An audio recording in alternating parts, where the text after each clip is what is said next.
Proclamação do Evangelho de Jesus Cristo, segundo Lucas. Glória ao Senhor. Naquele tempo, Jesus andava por cidades e povoados, pregando e anunciando a boa nova do reino de Deus. Os 12 iam com ele, e também algumas mulheres que haviam sido curadas de maus espíritos e doenças. Maria, chamada Madalena, da qual tinham saído 7 demônios, Joana, mulher de Cusa, alto funcionário de Herodes, Susana e várias outras mulheres que ajudavam a Jesus e aos seus discípulos com os bens que possuíam. Palavra da salvação. Glória ao Senhor.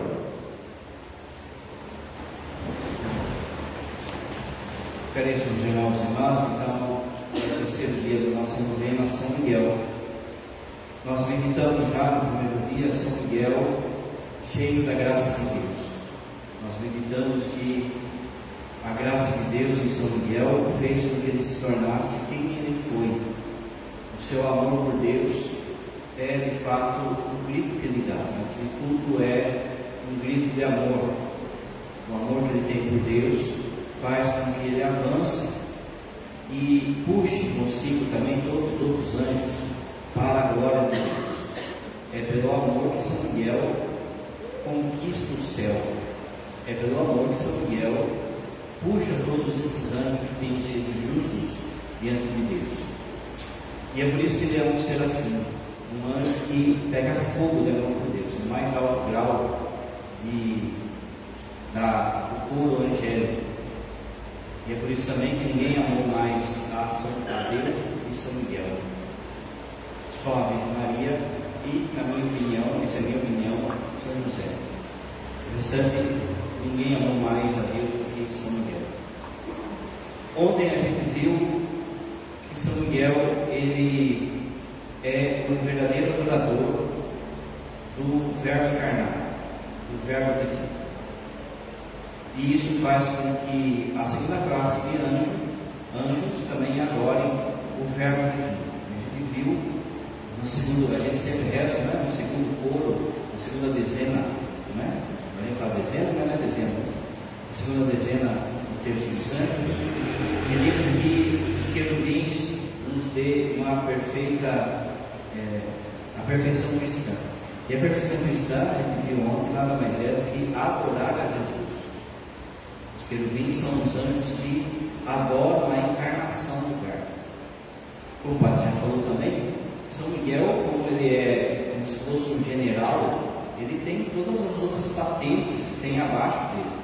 Então, tudo aquilo que os outros anjos abaixo dele fazem, ele também faz. Então, ele também, como a gente viu ontem, é o perfeito adorador do Verbo divino. Hoje, a gente vai meditar São Miguel coroado de honra e de glória, que está lá na rainha. E a segunda coisa, a terceira coisa, aliás, são os tronos, né, que é dos tronos. Quando a gente reza a dezeninha lá do terço de São Miguel, a gente pede que os tronos nos dêem uma verdadeira humildade. Porque de fato, você se lembra a prova, teve a prova dos anjos, o padre falou ontem. São Miguel responde com amor, mas essa resposta de amor de São Miguel, ela está embutida nele várias outras virtudes. Quando uma pessoa se santifica por amor a Deus, e de fato é assim, ela traz consigo outras virtudes embutidas ali. Então, a virtude, por exemplo, da obediência, nós vamos ver durante a novena. A obediência de São Miguel, a obediência dos anjos e a nossa obediência. Onde estava embutido nesse grito de amor a adoração do Verbo divino. Esse grito de amor também é um grito de humildade. Você se lembra que o padre falou que Lúcifer se revolta contra Deus por conta da sua soberba. Ele quis ser como Deus. Mas aqui é interessante você perceber o que de fato é essa humildade. Santa Teresa d'Ávila, ela vai ensinar que a humildade é a verdade. Então aqui já tem duas virtudes que andam juntos: humildade e verdade. São Miguel, então, quando ele grita quem é como Deus, ele dá esse grito de amor por Deus, ele manifesta ali a sua humildade e uma verdade. O coro dos tronos, que a gente vai ver hoje, também nos ajudam a essas duas coisas: a termos humildade, uma verdadeira humildade, e buscarmos sempre a verdade. São Tomás de Aquino, ele define mais as coisas, né? E ele vai dizer assim: a humildade é saber quem você é diante de Deus e diante das pessoas. Ou seja, é verdade, né? Você sabe a verdade de você. Você sabe quem você é diante de Deus e diante das pessoas. A verdade é quem você é diante de Deus. Veja, a gente é criatura, a gente não é Deus. Toda vez que eu, por exemplo, confronto a vontade de Deus, questiono a vontade de Deus, eu estou querendo sair do meu lugar de criatura e me colocar como Criador. Toda vez então, que eu questiono a Deus, eu estou sendo soberbo. Toda vez que eu questiono a ordem estabelecida por Deus, eu estou sendo orgulhoso e soberbo. E assim foi com Lúcifer. Ele questionou a ordem estabelecida, ele questionou o projeto de Deus. Saber quem eu sou diante de Deus, eu sou criatura.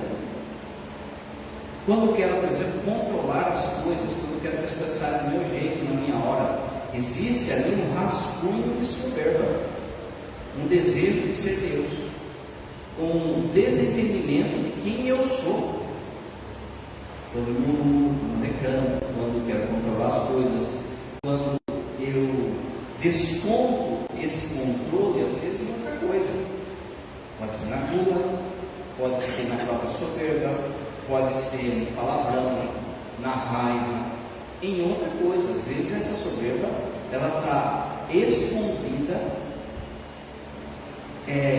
por um pecado que se manifesta. De forma então que a humildade é saber que eu sou criatura. Eu tenho que me adequar à vontade de Deus. Eu me adequo à vontade de Deus, não Deus tem que fazer a minha vontade. Você vai lembrar um filme que tem, que chama Todo Poderoso, Seu Todo Poderoso, o cara fica reclamando de Deus, e aí Deus fala assim para ele: tá bom, então durante um dia, não sei quanto tempo lá, eu vou te dar o meu poder para você. Ou seja, vamos ver se você faz melhor. Toda vez que ele está reclamando de Deus, no fundo ele está falando isso. Toda vez que a gente não se adequa à vontade de Deus, no fundo a gente está falando isso. Por que é esse projeto? Por que não é outro projeto? Por que não é do outro jeito? Por que Deus não faz do meu jeito? Por que Deus não faz do jeito que eu estou pedindo? Meu, o primeiro que falou isso foi Lúcifer. Por que Deus está fazendo assim? Por que Ele está dando esse poder para os homens? Por que Ele não está dando para mim? Por que Ele não está dando para os anjos? O primeiro reclamão foi Lúcifer. Saber quem eu sou diante de Deus. Eu sou criatura. Eu me adequo à vontade dele.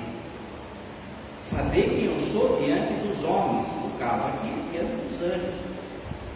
Por exemplo, você que é pai e mãe, você tem que exercer o seu papel de paternidade e maternidade dentro de casa. Quando você foge desse papel, você está sendo soberbo. Você tem que saber cumprir o seu papel. O meu papel é de pai, de esposo, de mãe, de esposo. Então, muito bem.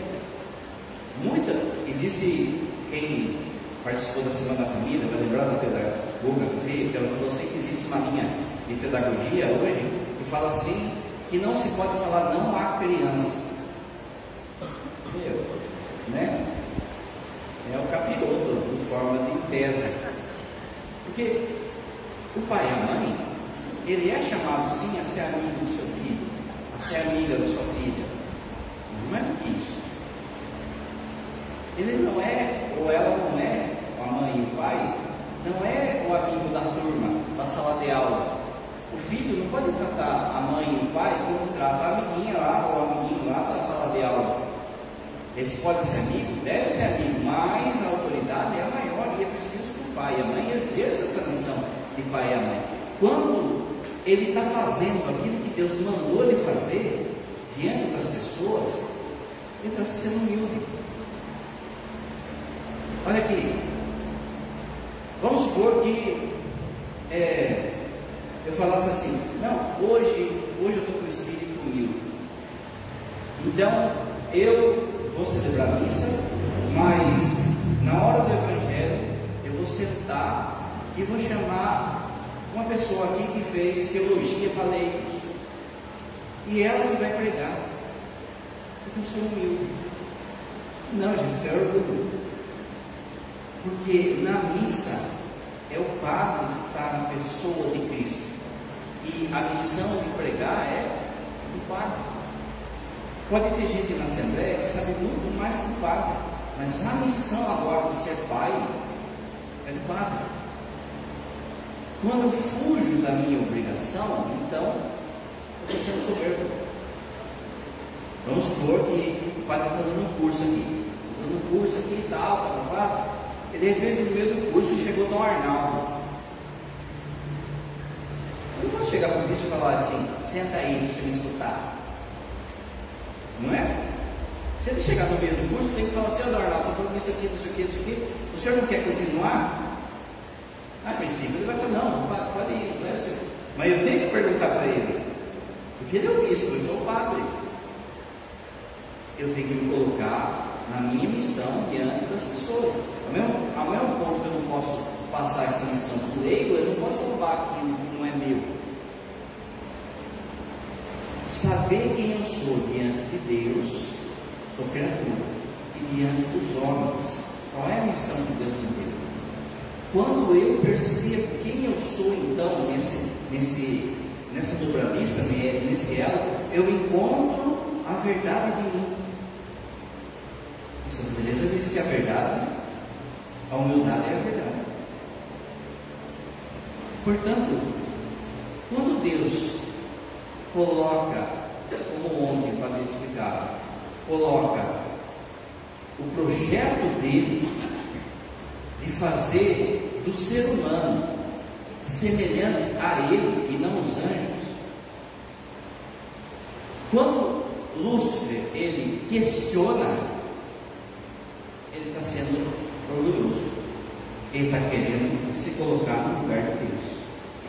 Mas quando São Miguel vem e grita: quem é como Deus? Ele está sendo humilde.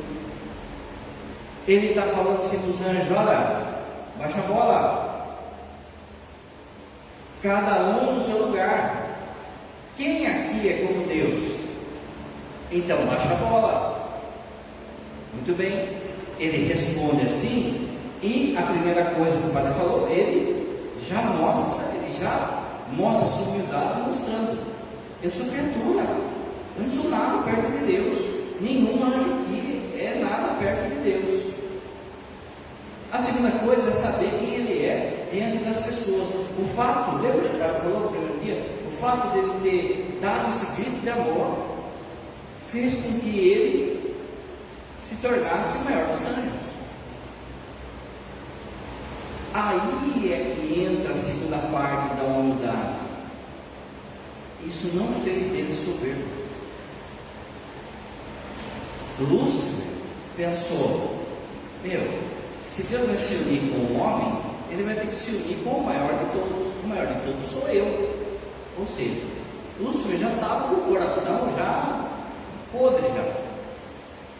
São Miguel não. É por isso então que ele é coroado de honra e de glória. A humildade coroou ele de honra e de glória. Sabe aonde a gente vê isso de novo aparecer? De modo mais perfeito ainda?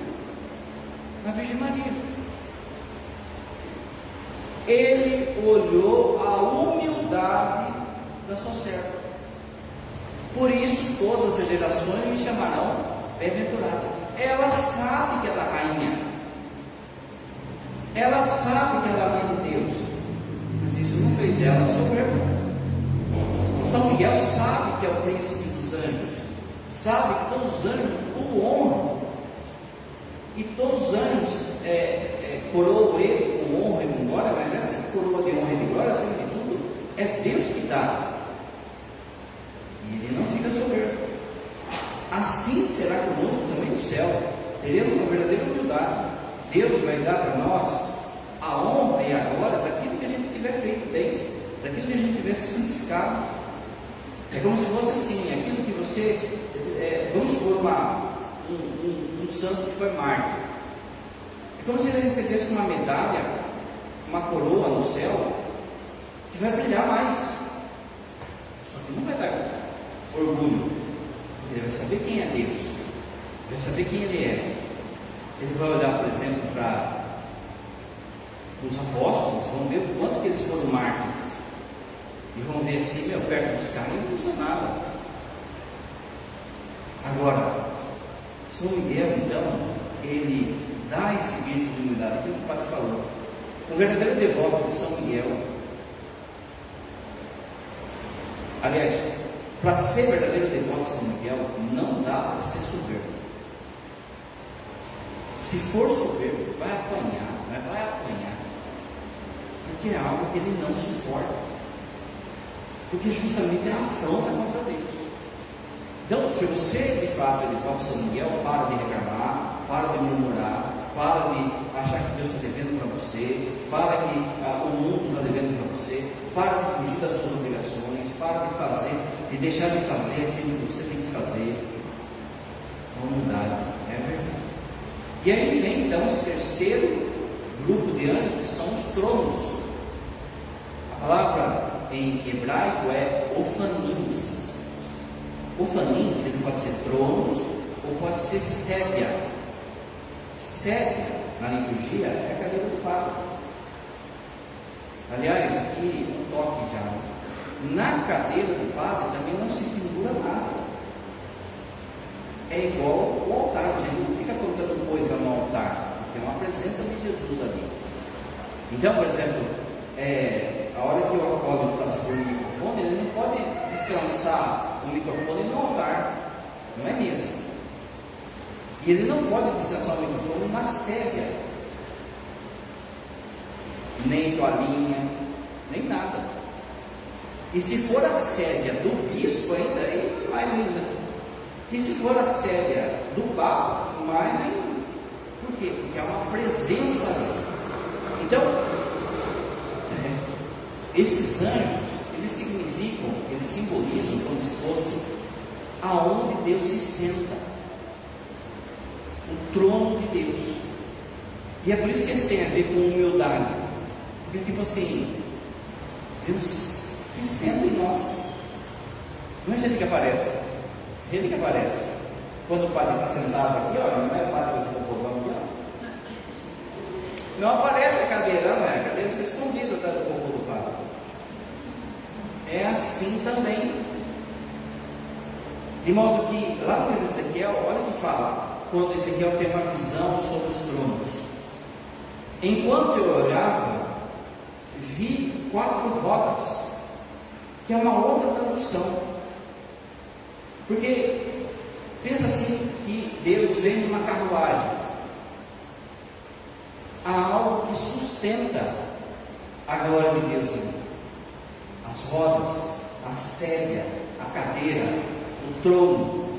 Então, quando Ezequiel, é lógico que o anjo não é uma roda, mas quando Ezequiel tem essa visão, para representar isso, a humildade desses anjos, aparece então o Filho do Homem, né? Na visão, e sobre as rodas, olha só o que fala. Enquanto eu olhava, havia ali 4 rodas junto aos querubins,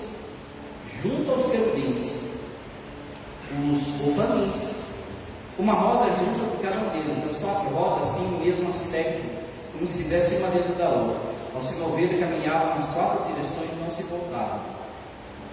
Os santos da igreja, então, vão explicar também por que os tronos são representados como rodas. Por causa da humildade, que é assim, um eterno ir ao encontro de Deus.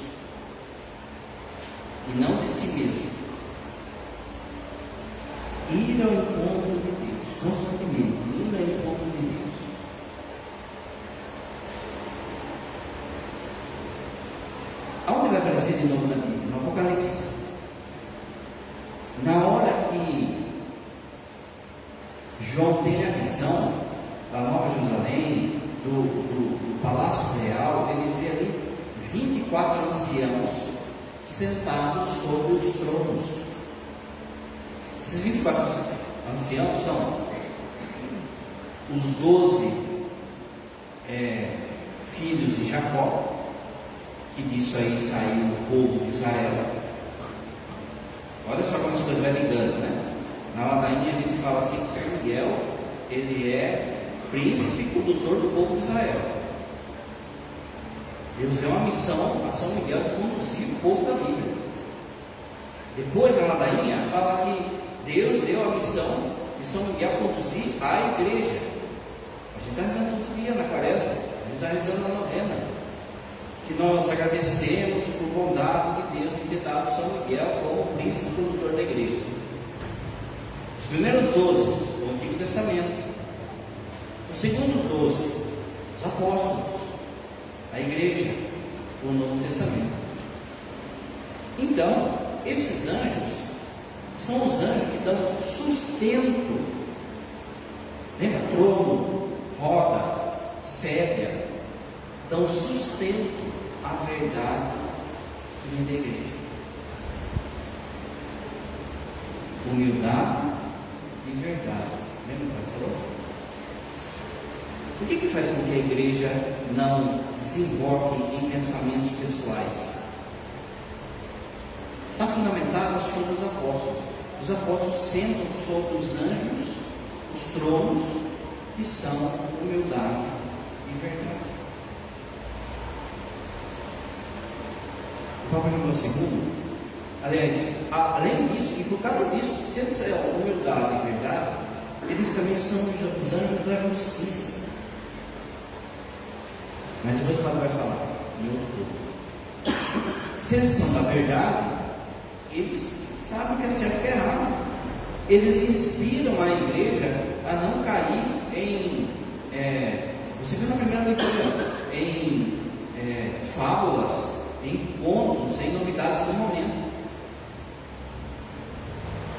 Você viu que falou no Salmo sobre a humildade, falando: bem-aventurados aqueles que são verdadeiramente humildes, pequenos. Na carnação do Evangelho a mesma coisa. O Papa João Paulo II ele diz assim: os tronos são por excelência os anjos da humildade. Está vendo? Então, não é coisa assim antiga, medieval. João Paulo II. João Paulo II está alertando a gente disso. Muito bem. Se eu vejo que eu não estou aceitando a vontade de Deus na minha vida, se eu estou brigando com a vontade de Deus na minha vida, se eu fico murmurando, se eu fico reclamando, se eu reclamo para fazer as minhas obrigações, se eu questiono Deus, questiono a igreja, você tem que rezar para São Miguel, o coro dos tronos, para que o Senhor me conceda uma verdadeira humildade, uma verdadeira verdade,